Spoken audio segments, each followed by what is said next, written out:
Call to order the regular meeting of the Board of Commissioners on December 4th at 5:15. Do a roll call. Commissioner Ernst, Commissioner Engel, Commissioner Rollins, Sure. Commissioner Vogelsang, Commissioner Wright. Changes to the agenda. We do have one change to the agenda. Commissioners, I'd like to pull the agreement for Chuck King off and move that to the next week. Everything's good and we still love what Chuck's doing. We're just working on some insurance. So we'll just move that to the next meeting.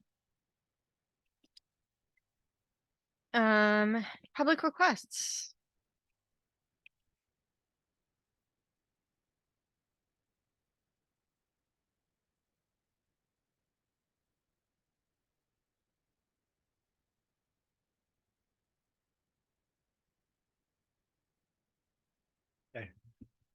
Thank you, Robert Duquette, 5351 Northwest 3rd Terrace, Boca Raton.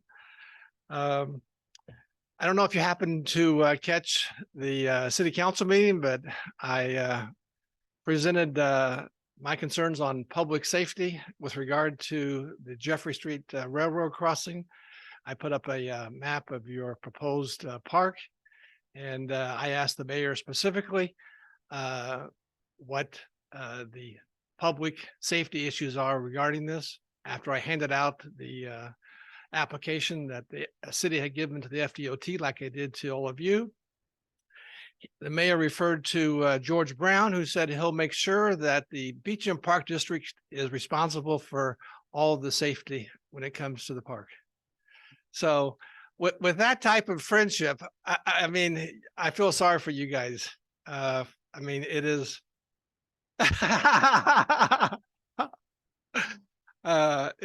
it was really, pretty pathetic in my opinion. Again, I would strongly encourage you to consider a resolution or some type of motion that you might be able to share with the FDOT, with the FEC Railroad. I know that you have talked to the people at the FEC.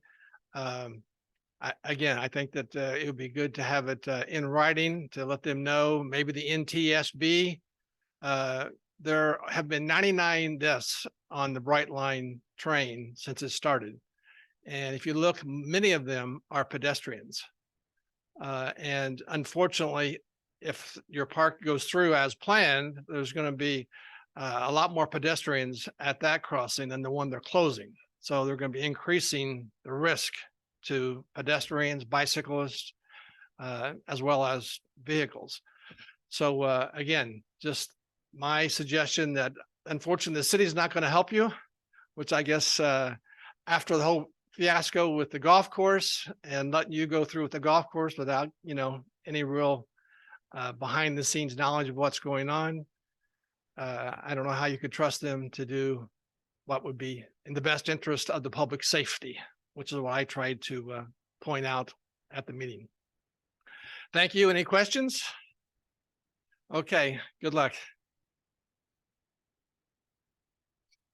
Okay. No more public requests then. So we'll close that and we'll do approval of the minutes, the previous board meeting held on November 20th.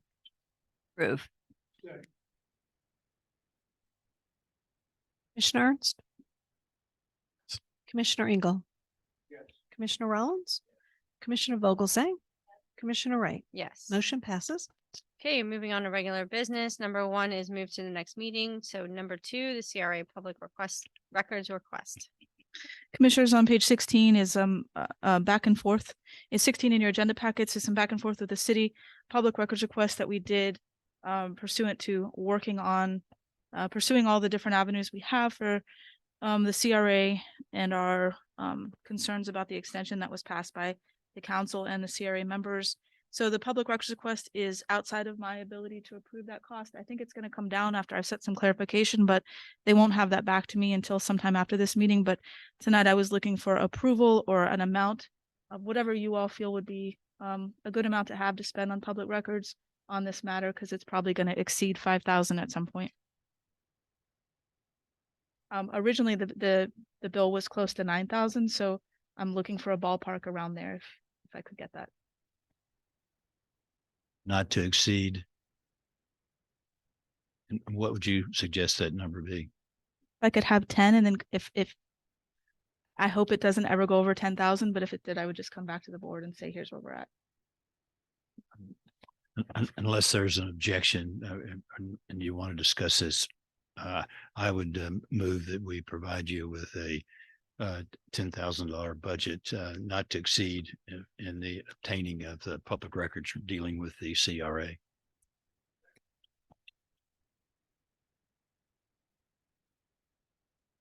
Just a general question. I know we're making the request, but, and I also realize that my understanding is that the city has already engaged some special counsel to deal with things. Shouldn't we be, kind of doing all this record requests to attorneys and all that kind of stuff? And in that case, I guess I'm leaning towards we should get our own attorney because the city's already engaged your attorney. We do have our group here, but I don't want to drag Sam and Jake through everything that may be a contractual dispute, maybe other things. To me, it's someone who is, special and different that deals with the city, whereas had some workings in this kind of experience. And in that case, that's the entity that, that legal firm should be requesting all of the stuff. I mean, maybe there's a good starting point to get it going, but I would kind of do it with that counsel because they're going to ask the probing detailed questions that no one wants to receive. Any thoughts? It's just for discussion. I mean, I think it's fine for Brienne to do the request because whether it's a law firm or Brienne, she's going to get back the same stuff that a law firm would get back in regards to everything that we're asking for in regards to the CRA. So I just rather go ahead now. In regards to an attorney, I'm not sure on that one. Yeah, yeah. Just for the record, there was a lawyer who contacted our office. His name is Jamie Cole. He's a managing partner, I believe, of the Weiss Serrata Law Firm. They're special counsel for the city of Boca Raton. And after the city learned of your motion that was taken up some time ago with regard to considering a Chapter 164 discussion with the city of Boca Raton, he contacted me to discuss some certain substantive issues that he believed, having been engaged by the city attorney to look into, required some attention. A couple of caveats. This board has made no public decision to sue anybody for anything.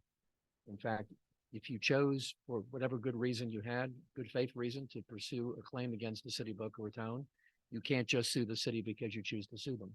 The Chapter 164 process is required by state law. It essentially tells us that to the extent that there are issues between local governments or other governmental agencies, there is a step-by-step process to get to the ultimate decision, which could be the filing of a lawsuit, which requires, as you know, the filing of a resolution, which with great specificity would indicate what the basis is for the dispute. It would call for a meeting between the city manager and the head of the organization here, which would be Brienne. There'd also be the potential referring it to the city council and the board for a joint discussion. There's also a provision in Chapter 164 for actual pre-litigation mediation that requires that there be mediation before a suit would actually be filed. I'm giving you a roundabout answer to your question because I think it's important to lay the groundwork for the fact that the city's obviously paying attention to what you do on this dais, and to the extent that the record should reflect this evening that there's been no decision on the part of this district board to pursue litigation. There was discussion about evaluating and to the extent possible, researching the potential for a Chapter 164, which would include both the cap, the exemption, or potential breach of any one of the interlocal agreements if there's a legal basis to do so. So that's the framework of how you got to the answer, generally speaking. And to the extent that we can assist, at least at this juncture in public records review or examination, we certainly can. But just to bolster, I did talk to Jamie. We had the conversation I'm having you have with him, actually. There's nothing to hide. You all discussed what you discussed. It's on the record. He was engaged by the city attorney to protect their interests and also to find out what the interests of the board were. And we suggested that we're still in the investigatory stage, part of which, by the way, relates to getting public records and trying to understand what it is that the records reflect in the context of what happened, not just yesterday, the day before, but years ago in some respects. And there may well be documents that we have yet to see, or documents that you've yet to see that would help you to measure better and to evaluate what needs to be done. In the event that there comes a time where the district board has a belief that there's a potential need for outside counsel, as your chief legal officer, as our law firm serves in that capacity, we can certainly help you to look into that option. I'm not suggesting that it has to be done tonight, but certainly the board has the prerogative to have me help you, and you can help me to find specialists that would assist us. For example, just to digress for a moment, as soon as the JJ Morley issue comes to fruition, which is remember what the motion was, finish the project, get it done as quickly as we can with the appropriate dollars and cents. And we've already had conversation with Johnson and Selmo. That's the law firm that does our defense work as a member of the League of Cities with the FMIT in Tallahassee, to engage them to essentially pursue a claim against JJ Morley for the purposes of what they didn't do and didn't get done. So all options are open to you. There's nothing you need to decide theoretically this evening, but I want to give you the best information. I know that Commissioner Ernst is concerned about it. I am concerned about it. I did have a professional exchange with Mr. Cole, who I've known for many years. But at this point in time, there's no litigation pending. It's just simply to develop information through public record data to get to an answer. Whether Mr. Cole and his law firm have a disagreement with us with regard to the cap or the exemption or anything else, that's not yet for discussion publicly on the record, because we haven't given you our advice yet. So, and don't choose to publicly at the moment. Thank you, Commissioner. Commissioner Ernst's point, I mean, I've done public records requests before from the city, and it's usually been very back and forth, easy peasy, no issues. This is the first time that I had like a full memo provided back to me, and I would venture to say that their legal counsel is heavily involved in this, and they're going to spend it's quoted here at almost 120 hours at $40 an hour to look for emails. This is, they expanded upon a request in this memo. They've expanded what the original request was. And so I've sent clarification, but this is a lot of back and forth. This is a different kind of public records request than I've had to deal with in the past. So just to Commissioner Ernst's point, there is a lot more layers to this than just the typical request that we've done in the past for information. So I think the concern is warranted, I guess. I think down the road, as we get the documents, if there are any, I think at that point, once we have all the information we need, we should examine whether or not additional counsel is needed. But to get the documents, I think, Brianne, I think you can handle that aspect. Once we get the documents and they need to be examined and we need a legal opinion, we can look at hiring, if necessary, additional counsel. But I'm glad the city is showing concern for our request to the point where they've already hired additional counsel to look into it. But beyond that, I think we should proceed. And once we get the documents, make a further determination.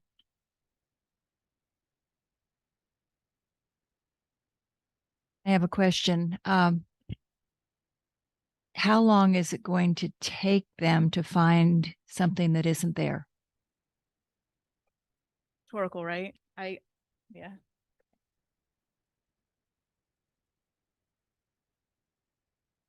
$20 hours, so I'm guessing that's the time frame.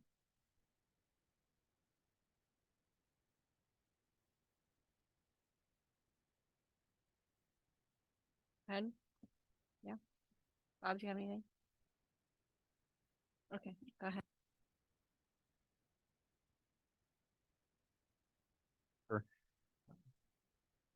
To the extent that this board, through its executive director, can refine or can be more precise about what it is that we're looking for in the way of documents, Brianne has a pretty good handle on what precision actually means. She actually knows what to ask for.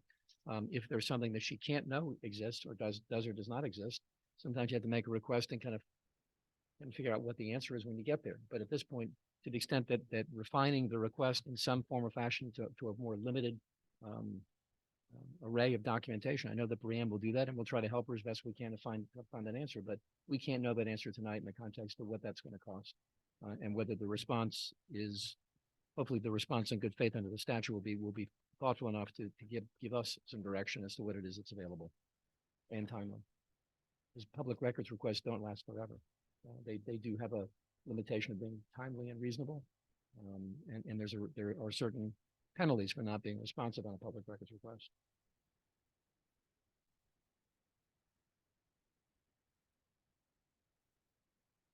Brianne, so long as you're comfortable with where we're going, but I know you'll recognize the point at which we might need to revisit this request for legal counsel. I think Sam's provided some context to prior discussion, and I appreciate, Craig wanted to get an attorney involved, but I'm happy at this point to call the question on the motion that I made.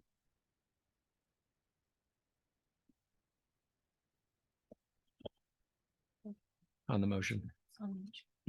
Commissioner Engel, Commissioner Rollins, Commissioner Vogelsang, Commissioner Wright. Motion passes. Okay, moving on to number 3, FRDAP grant for Patry Park pickleball.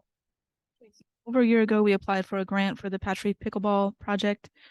We did get approved for the grant, so it's 200,000, and then we matched that 200. So it looks like a $400,000 grant, but it's 200,000 from the state. In your packets was the doc. It's 35 pages, the contract and the agreement, and there's a lot of requirements, reporting requirements, ongoing requirements that we would need to follow and go along with. The other issue is that because the county is also on the deed, that they will need to sign off on this as well. So there's still a lot of things to work out, but I just want to let everybody know that there's a lot of, and Sam can speak to this agreement, there's a lot of things that we may want to weigh out if it's going to be beneficial to us in the long run to accept this grant money. So Sam will kind of talk a little bit about overall some of these grants that he's worked with in the past. May I proceed, Madam Chair? Just a couple of observations. One of the first things we looked at was ownership of the property. Independent of what public records reflect, I was not personally familiar, nor was Jacob, with how we derive title to the property. So we did a little bit of homework, and the good news is that we do have title of the property, but the other news is that we share that ownership with Palm Beach County. There was a deed to part of the property in January of 1982 with certain covenants and restrictions. And there's a second conveyance that came from Arvida back in the day, which occurred in, survey says, forgive me, in January of 83 for the balance of the property, which again is jointly owned by the district and by the county, not with the city. The city does not own any of the property in connection with this particular location. The second part of which is that FERDAP grants are, I put this in a kind, considerate way, they're labor intensive. And I'm going to tell you what a couple of the sections reveal and let you know that not that I'm being a doomsayer, but I want to make sure that you understand that applying for a FERDAP grant is not a simple task. There are things that require monitoring and measuring by the state that make it somewhat, I'll use the word onerous, but to the extent that I may, let me just explain a couple of provisions.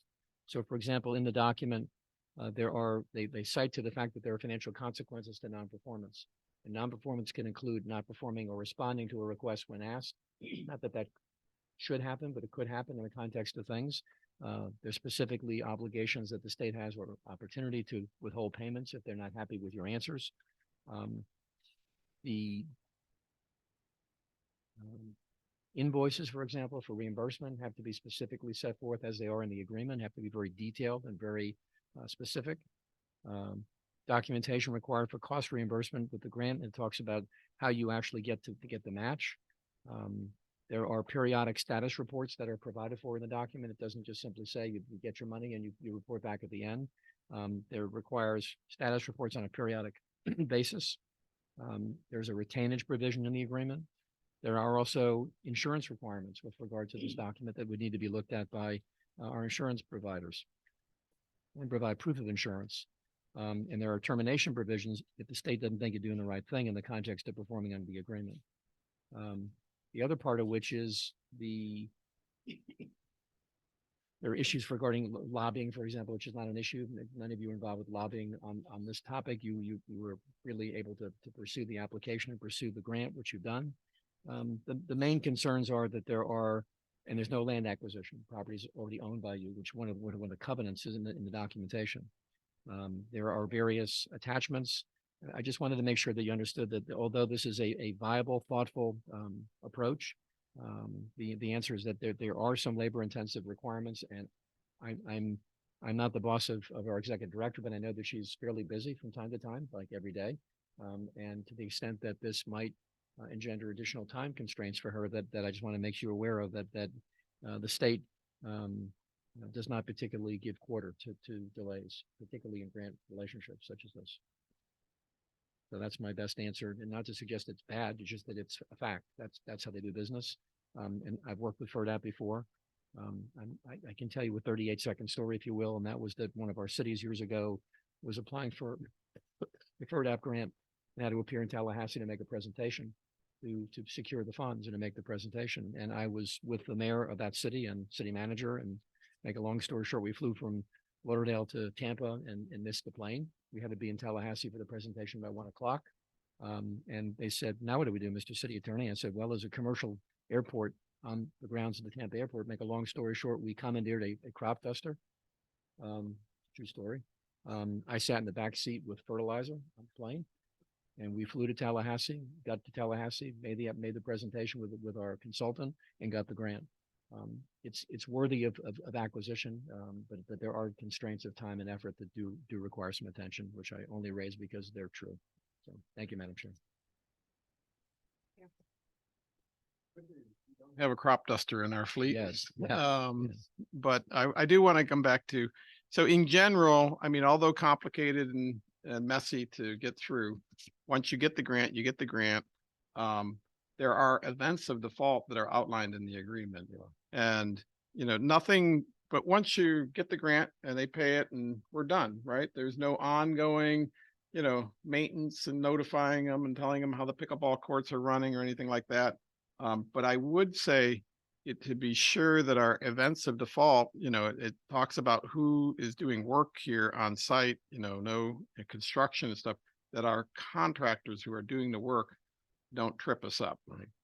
So anything that's in here, I guess as the next step is really taking this lengthy document and saying, is there anything as we construct and do this that we make sure they're obligated for it as well? I think of what I read in here was that any materials that are used have to be made in America. That's one of Under the federal statute that's in the document. That's correct. right. Build Back so- Better. It's actually in the agreement. Yeah. So I mean, that's, but like every material used, not any tools or anything like that, but it looks like all materials have to be. I think we need to look closer at this document for sure, because I don't know if we have the staff and the manpower to be able to make sure, and is it worth it, is my question.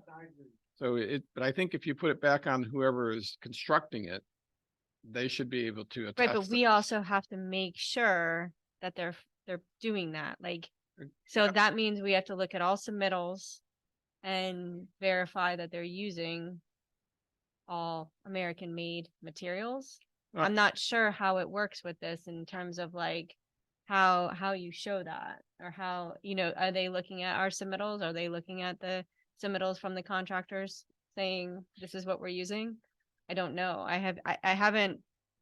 I just want to, I think we should look more into this and before we go ahead with, I agree. But I mean, I guess what I would say is there's the pushback is to the contractor to say, if you don't, here's a penalty. You don't get paid, or there's a clawback of up to 400,000. But make it very, if we're clear with the people who are doing work on the ground, they will do a lot of the front end work not to do that. And we do have I guess the other thing is the timing of the payment of when you get this. So it's a thought. I mean, you can make it contingent upon no violation of this whole thing, and therefore it goes through. But I agree, it needs more homework to look at. go ahead, Bob.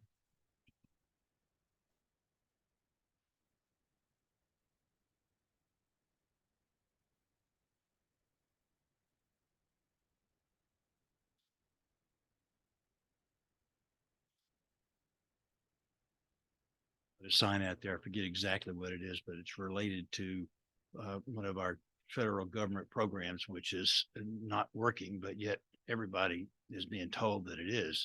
I have a problem with that, if nothing else. And the effort, and I think if I've read this document correctly, notice to commence has to come through this department. And I don't know how much time it's going to take to put this document together in order to get the note. Did we apply for this a year ago? No. Enough said. You know, I can't support a $200,000 grant on a $13 million project that will give us angina every time we have to report to them or wait for a response. I think the idea is good. If this was $1 million grant, it might be worth the effort to go through this and worry about the areas of default. But I mean, folks, we don't need the money that badly that we'd have to go through this and add extra work to our staff to comply with the terms and conditions of this agreement.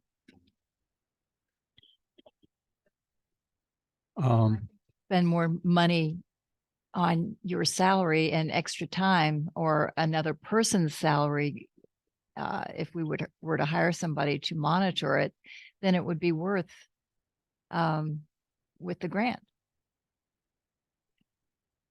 Just to echo everybody here, and having dealt with the federal government on issues like this, sometimes it's just not worth the aggravation. And from what I'm seeing here, this is only the tip of the iceberg as far as paperwork goes. And this is what, I don't know, 40, 50 pages worth of stuff. And this is only from the state of Florida. Forget about the federal government. Since the federal government is involved, from what Bob tells me, to a certain extent under a federal program, there's going to be a heck of a lot more. So I think maybe we should take a long, hard look at this before we do anything with it. But right now, I feel like you do, Bob, that the game just ain't worth the candle. Quarterly reports that are due with a lot of information that needs to be, and those are due within 20 days following the completion of the quarterly reporting period. A lot of documentation that Brianne would have to do. So I don't know if anybody wants to nix this now or go To use your words, I'd like to nix this now. I'd like to make a motion that we appreciate the grant writers' efforts, but I think that I would not accept this as an acceptable method of raising funds for our project.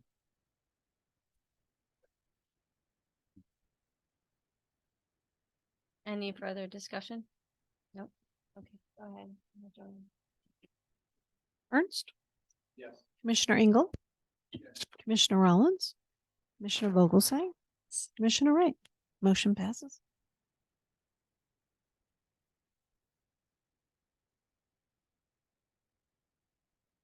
I mean, there's no beating around the bush, right? Okay, approval of payroll and invoices. Chair, I'd like to make a motion for approval of payroll and invoices. It's invoices, I'm sorry. $3,565,928.91.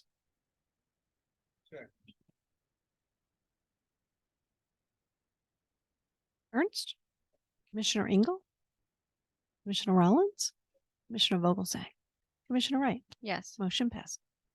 Okay, reports and discussion items, Brianne. Just a couple of updates. I'll be meeting, the city has a new art and public places coordinator.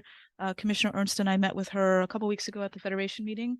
We're going to visit some of our parks. A couple of years ago, this district provided funds to the program, and those funds have never been used. So we're going to talk about our parks and where they may want to look at using those. Also had the opportunity last week to go out to the Gumbo Limbo Tower site and see the work that's being done there. Melissa's been working with the donor and a sign company to work on the design of the signage, and that's all. The design is complete, so they're just working on the install and coordinating that with the construction once the top is done. So the tower itself is really going to be a incredible structure to have at Gumbo Limbo. The work is progressing really well, and it was good to see it out there, and it's good to feel the excitement at Gumbo Limbo over that. The additional pickleball courts at Patch Reef, we thought they would be done by now. There was a long delay on the permit for fencing. We submitted it September 18th. It didn't get approved until the first week of November. So they're going to start the fencing. There's a tournament held every year at or the last couple of years at Patch Reef for pickleball. And that tournament's scheduled for January 15th. So the goal is to get those courts up and running by the 15th of January before that tournament starts. And we will have bids back for the Patch Reef pickleball project on December 12th. Depending on how many bids we get, we'd like to have that at the next meeting for a recommendation, but if there's a lot of bids, it may take us a little longer to go through those. And then I just wanted to wish Commissioner Vogelsang a very happy birthday tomorrow.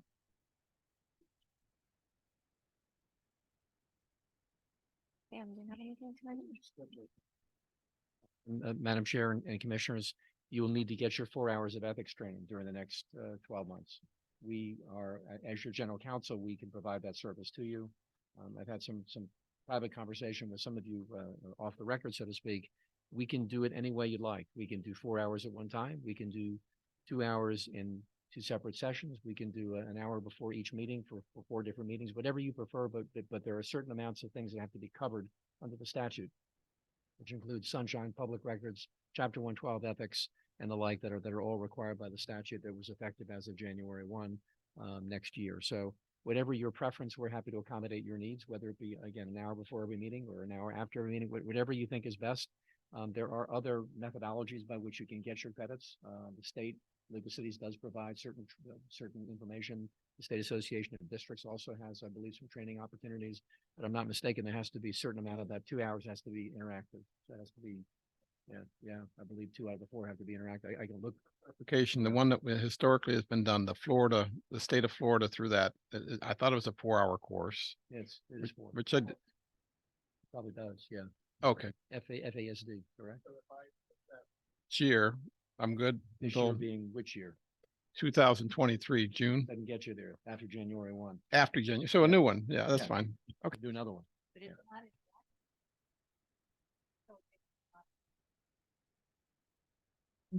We didn't always have that requirement, but Commissioner Ernst has always done it. But I think it's the same course that everybody's been taking. And Is it the FASD class? yeah, they send it to us and he's taken it. I can do some quick homework to get an answer, but and I'll pull the statute again, but I'm almost sure 2 hours have to be interactive. Interactive could be in many ways. You may not have to be able to be responsive. It has to be live. And I think those are pre-recorded, correct? Or are they? Yeah. I do believe there are some questions that count as the It makes- interactive part of it, Yeah. but I'll get you an answer for the next meeting or before. But again, the only thing I have to report is that issue, just to remind you to come January and following. It may seem like it's a long time down the road, but it's tomorrow in your life because your lives are complicated in the context of your private life and your public life. So we're happy to provide it. We're actually not bad speakers. We try to keep it interesting.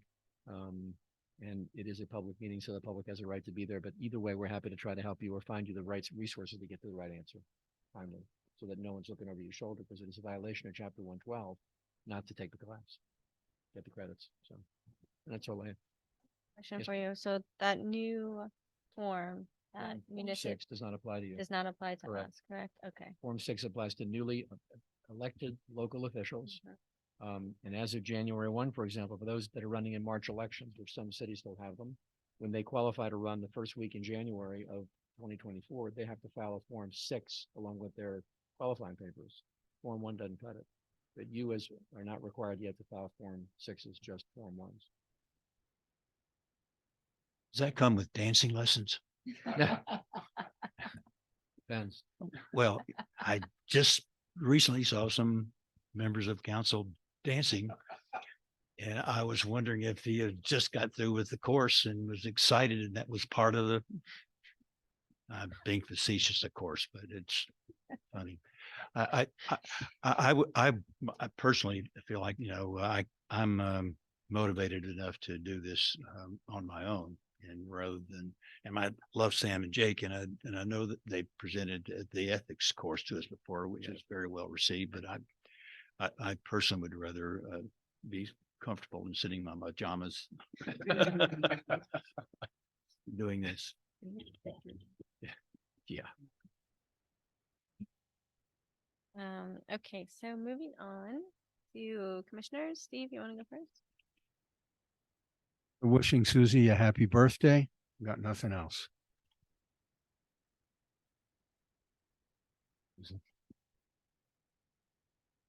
Spoiler alert.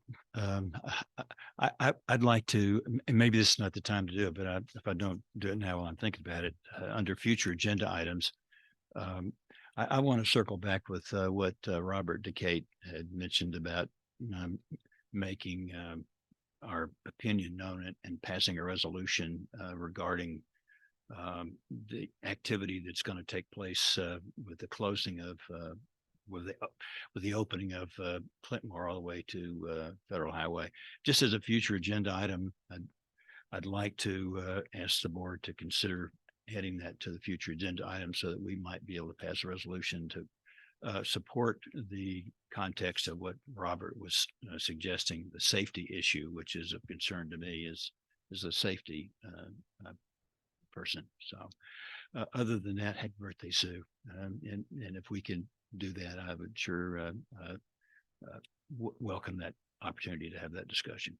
So that we can send it to the There was a number of individuals that Yeah, Robert okay. had suggested in the well, in the email, I think. yes, Yeah. and I think it would serve us well to do that, and the public as well. Okay. Susie, go ahead. I'm glad Mr. Stiliberti's here. He sent us all an email about the Arboretum over at Constitution Park in Deerfield. So I went over the other day and took some pictures, and great ideas over there. It's a multi-use area. It's not just walking paths. It's got a little playground. It's got picnic tables and grills. It's informative. It's got a community garden. So yeah, it was just eye-opening. So I thank you for calling our attention to it, to incorporate it somewhere. These are the exercise stations.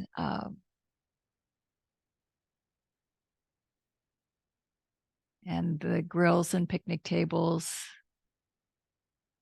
Just that was the garden. And then you're looking back at tennis courts, basketball. There's a little community center. It's a small one, but there's basketball courts and tennis courts and a playground, and coyote warning signs too. Yeah. I've seen the coyotes in that area, so that was real. But it's something for us to consider in the future for our plans. So I thank you. I also had the opportunity to speak to Councilwoman Naklis about, the CRA and what she feels and, would be a fun thing at North Park. So she said she'd get back to me about some of the things. She said maybe a climbing wall in the pickleball center. But she also requested the CRA information from Brianne. So she's paying attention. She also said that the Love Serving Autism group is looking for a place to hold camps for their tennis camps for the special needs. And she's not getting much help from the city. So she was wondering if any of our facilities would be available. So I told her that you would get back with her. Her name's Lisa Puglisi. And she's got about 15 kids that would be in the camp. And the other thing is, do you know anything about the toy drive at Sugar Sand Park? Who's holding that? It's the Rotary Club. Rotary. Okay. I just seen the signs around, so I just was wondering. So thank you very much. So I spoke to Monica about the CRA, and I'm not sure if they're given the exact quite right information when given information on the CRA, because she had mentioned that well, the reason that, she voted the way she did was because we didn't qualify. And so in terms of qualifying, I think she was confused with what was it? The qualifying for the exemption. Only way we qualify, I mean, we file the application for the exemption, just so everybody's aware, and it's up to the city council's discretion to give us that exemption. So There's no there- qualifying. there wouldn't be a public hearing if they didn't have a choice to choose between giving us or not giving us that exemption. So it's not, So I don't think it's clear 100% to them, what we're trying to move towards in terms of, being exempt from the CRA. And I don't know if they have so much on their plates that they just aren't getting the facts that they need in terms of making the correct, a better choice. I don't know. But I think she's still open to discussing it and learning more about it and things like that. So, but again, this is for further discussion, I think, once we get the information back from the public records, right? So, but again, if you guys have any discussions with any other city council members and get feedback, that would be good too. Scheduled for coming up this Friday to have a conversation. So with one of the city council members, and I think we just got to be open to everything, and it is confusing. So so by its nature, other than being a blighted downtown area, which is not, it's not confusing. The rest of why it remains and how it works is confusing. But I think we should be clear that, the city and the district go hand in hand. All our revenue really goes to them. Our residents work together. And so it would be ultimately, I think there will be an outcome of positive solution. It just takes a little bit more time to clarify all the facts.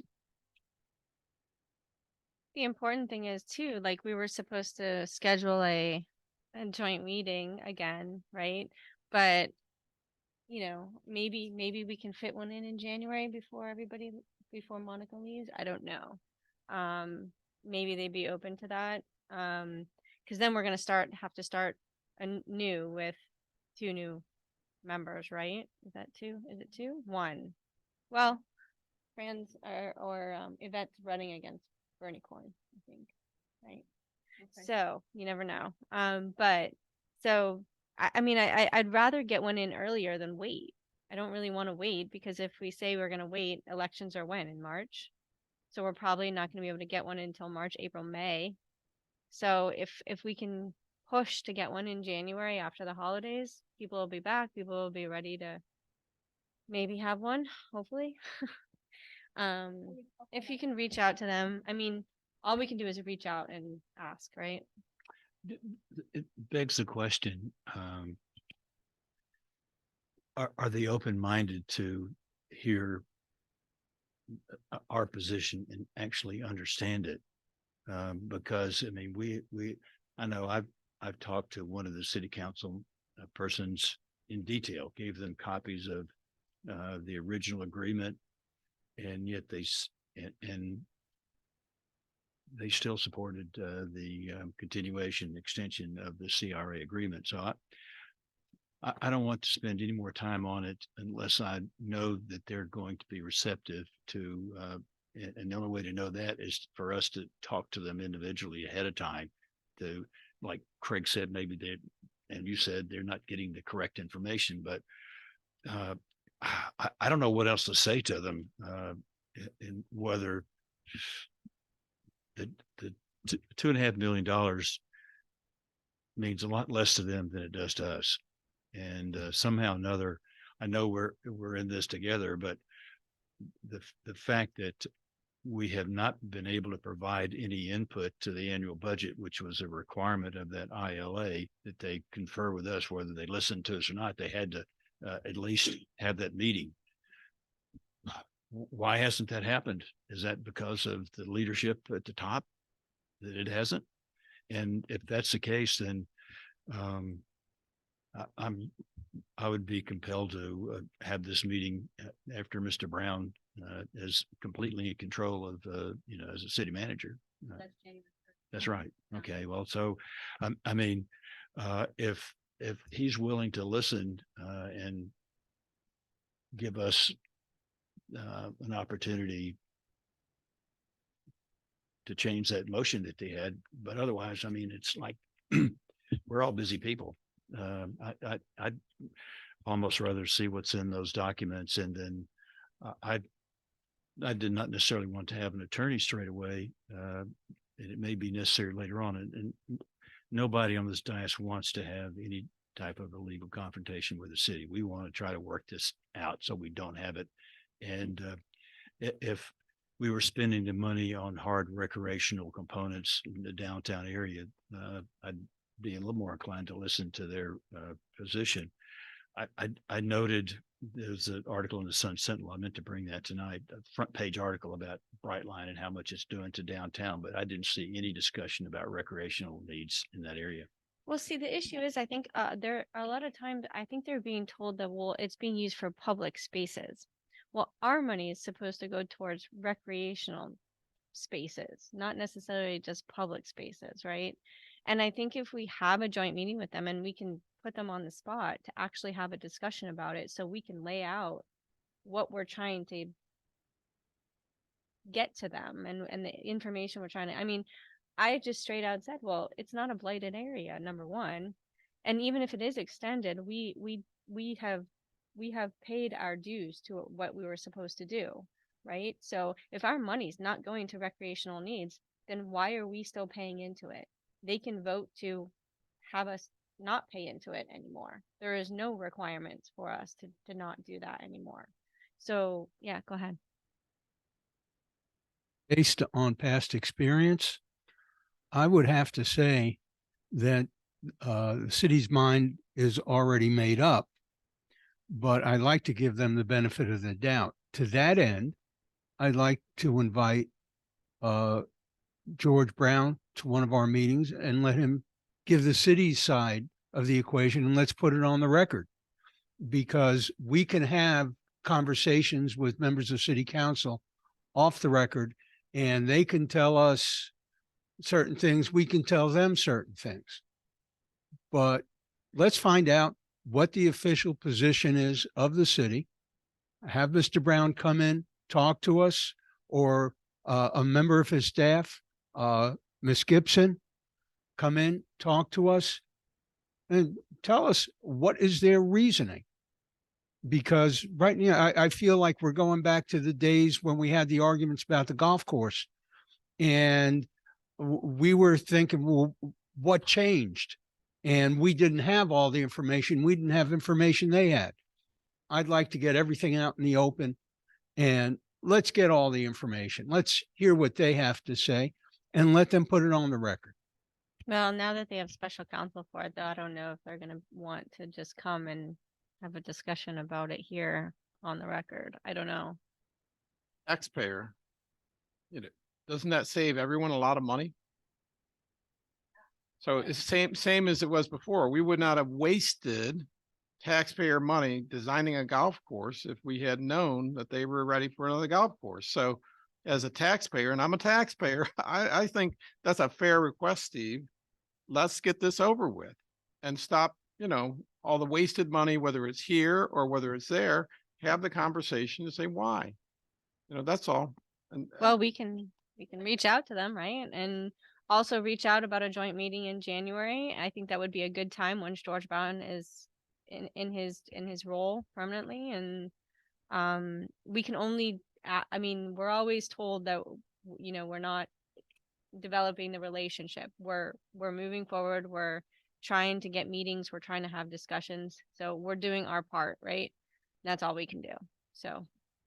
Mr. Brown here, I think that'd be a good start, and have them explain that. And if he says no, then the joint meeting is our next option.